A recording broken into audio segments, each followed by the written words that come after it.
there was a king, and he lived a very, very long time ago. I'm not sure exactly where. Maybe it was Huntly itself. Maybe he was the king of Huntly. And he came out and meet all the people, all of his subjects, but he went in disguise so that they wouldn't know that he was the king. So they were going to find out, well, he was going to find out, were his subjects happy? Were they well fed? Was he doing a good job as king?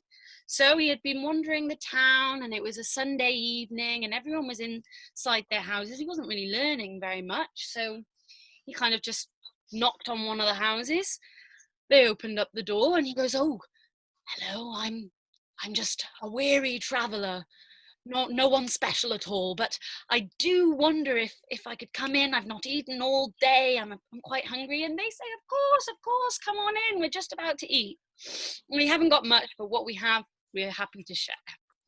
So he goes into the house, and they sit down around the table, and just like what we're doing now, they tell some stories and they sing some songs, and they remember all the people who couldn't be with them there at that meal, and they say a little prayer and so on and so forth, and they talk together. And after a while, the king is really genuinely starting to feel quite hungry. It was a long time since his royal lunch, and so he has to ask, what is for dinner? And she goes, oh, it's just Alphabetti spaghetti. And the king goes, okay, yeah, Alphabetti spaghetti, that's fine. It's not known to be something that kings would eat. It's for the other people, It's not the best, most richest quality food there is, but it was warming and it would do. And eventually, at last, they brought out the bowls of Alphabetti spaghetti. Oh, he couldn't wait now. He never thought he'd be so excited for a bowl of Alphabetti spaghetti. And they gave him a nice big bowl like this. And they filled it only like halfway, but it was still a decent amount. And he's like, okay, here we go, Alphabetti spaghetti. I mean, it can't be that bad, can it? Oh my gosh, it was the most delicious soup he had ever tasted. He couldn't believe it was over already. 3 swift gulps and it was gone. And he was quite shocked at himself. I can't believe I better not tell anyone how much I enjoyed that meal, because that's embarrassing. I should be used to much better quality of food, being a king and whatever. And the evening came to a close. The candles were blown out, and they said, do you have somewhere to stay? Are you okay, traveller? And he said, oh, I'll be fine. The king was yearning to go back to his 4-poster bed and get into his silk pyjamas. But he has to ask before he leaves. I mean, can I please have the recipe for that Alphabetti spaghetti? It was the best soup I have ever tasted. And the woman's quite shocked. I mean, of course, it's literally just Alphabetti spaghetti. You get it in a tin. Here, have 2 tins on me. That's for you, for your journey. Thank you so much. I will have this as soon as I reach my destination, wherever that may be. So long, good night. Thank you for your hospitality. Bye, bye, bye, bye. And he practically runs back to the castle. He's so excited to have another bit of this soup.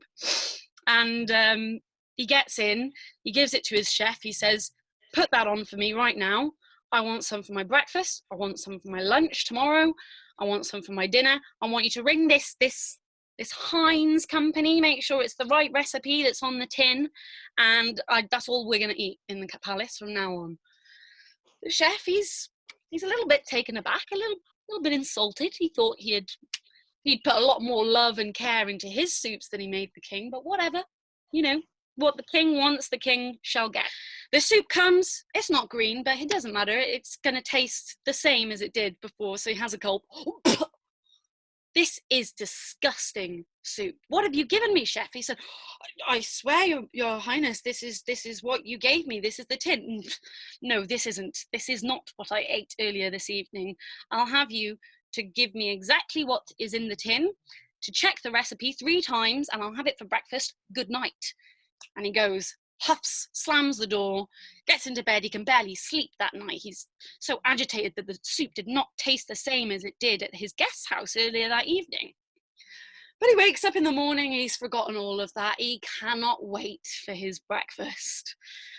But before he's getting out of bed, he's brought a little tray of food, of his little like boiled egg, his little toasted soldiers, and this is just starters. This isn't, all kings have starters to their breakfast, you know. And so he has that, and he goes downstairs ready for proper breakfast, the main event, Alphabetti spaghetti. Oh, he can't wait. Yeah, here it comes. Oh yeah, smells not super appetizing. He spits it right in his royal chef's face. This is not, Your Highness, I swear, this is what you gave us. This, we rang Heinz, we triple checked the recipe. This is what you came back with last night. He said, no, this isn't right. So he stormed off down to the woman. He's still in his royal dressing gown. He's got his whole entourage of servants but following after him. Your Highness, what are you doing? Wait. And he storms down into the village, and he goes straight to the woman's house where he was the night before. Knock, knock, knock. She comes to the door, opens the door. At first she smiles. Oh, it's her traveller friend. He's managed to stick around in town for a night, but within a second, her face drops. She realises, uh-oh, this is the king. He's no traveller. They look the same, but this, I mean, he's in his dressing gown, but that is a royal dressing gown if ever I saw one. And she said, hello, Your Highness. How can I help you? And he said, this tinned Alphabetti spaghetti you gave me, this is not what we ate last night. Oh, it is, Your Majesty. I swear, we didn't do anything else to it. That's all we have. That's what we have every night. And he said, lies. Well, I'll be back. We are going to go and think of a fitting punishment for you feeding me this tinned soup. Good day. I shall see you later. And the woman gulps, closes the door. She doesn't know what to make of it all. She has to go and make sense of it. And the king and all of his advisors and ambassadors, they sit around and they start thinking, right, how can we think of a fitting punishment for this lady who's given me this tin of disgusting soup? Well, I know, Your Majesty. Oh, we could make her eat nothing but this soup for the rest of her days. Well, that wouldn't work, because that's all she eats anyway, and she's quite happy with it. So try again. She could eat upside down, just upside down for the rest of her days. Okay, I like that, says the king. Yes, all right, you've got loads of good ideas. I'm going to leave you guys. You keep brainstorming. I'm going to go have my lunch. When I come back, let's decide on a punishment. You'll have it all sorted out, all the fine details. Good luck, goodbye. And he leaves them, and he goes and has his lovely buffet lunch whilst they're there, you know, thinking of all the different ways. Oh, what could we do? They've got loads of ideas though. And then after a few hours, the king comes back, and by this time, the lords and the advisors and everything, they had got quite hungry. They had spent so long talking together and mind map, they kind of forgot the time. They had been thinking so hard, and they had just thought, right, we have to eat straight away. And look, oh, we've ordered all these tins of Alphabetti spaghetti in bulk. We might as well have a bit of that.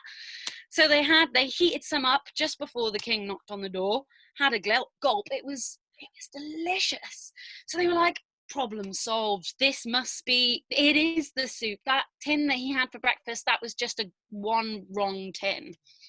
So he comes in and they're like, Your Majesty, don't worry, no punishment necessary. Try this soup. We think this is your Alphabetti spaghetti. And he's like, really? Okay. And the king, everyone holds their breath. He spits it in their face again. No, this is not it. What is wrong with your taste buds?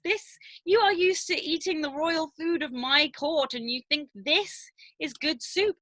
I'm sorry, Your Majesty. I just, we had been talking together all day, and we had really built up an appetite, and that's when it dawned on the king. It's not the way you prepare the food, but the way you prepare yourself for the food. In advance of that meal that night, I had spent loads of time singing stories and like songs and talking with friends and being together and working up an appetite together. That is why the Alphabetti spaghetti soup tasted so good. So the king and his royal advisors decided the best thing to do was to invite all of the local townspeople, including the woman who he had given a terrible fright, to the palace to talk about stories and songs together, and whilst they made a new recipe of Alphabetti spaghetti